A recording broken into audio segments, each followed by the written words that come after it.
The playoff edition of Kingdom Conversations. Mitch Holthus with you, voice of the Chiefs, along with senior team reporter Matt McMullen. A super wild card weekend as the Chiefs host the Dolphins. It'll be the Dolphins' first visit to Kansas City in the playoffs since the longest game ever played, way back in 1971. But I want to talk about this game.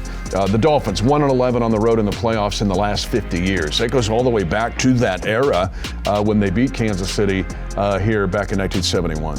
Well, and this is a Dolphins team that was in contention for the 1 seed not too long ago. I mean, they were 9-3 heading into week 14, but they lost 3 of their last 5 games, and they didn't break 20 points in each of their last 2 games, turned the ball over 5 times in those 2 games, and they allowed 288 rushing yards over their last 2 games. So this is a Dolphins team that at times this year looked like maybe the best team in the NFL, but injuries have piled up and they've been reeling a bit over the last several weeks. But they're definitely the most explosive team in the NFL, and that's where we go now. This could be the coldest playoff game ever in Kansas City Chiefs Dallas Texan history. We'll see.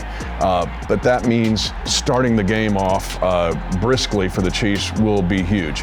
But Miami, quick strike drives, over 100 points on drives of 4 plays or less. The next closest team in the NFL, San Francisco, was 77. This is a team built off trying to score quickly and playing downhill.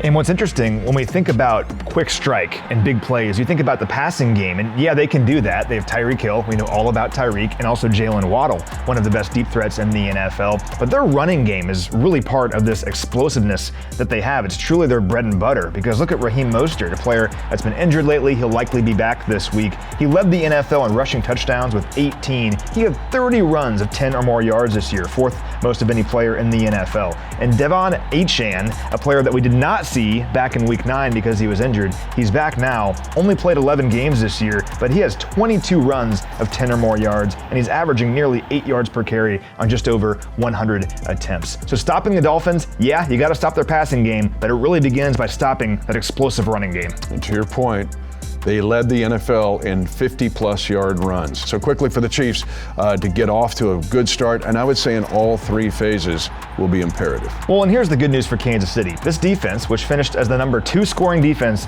in the NFL, only behind Baltimore, allowed the fewest plays of 20 or more yards in the NFL, just 46 allowed. They were really good at limiting those explosive plays this year, so that's very important. And then offensively for the Chiefs, play this game on our terms. Don't play it on Miami's terms. Run the football with success and finish in the red zone. Bundle up and get ready, everybody. It's the Chiefs in the playoffs against the Dolphins.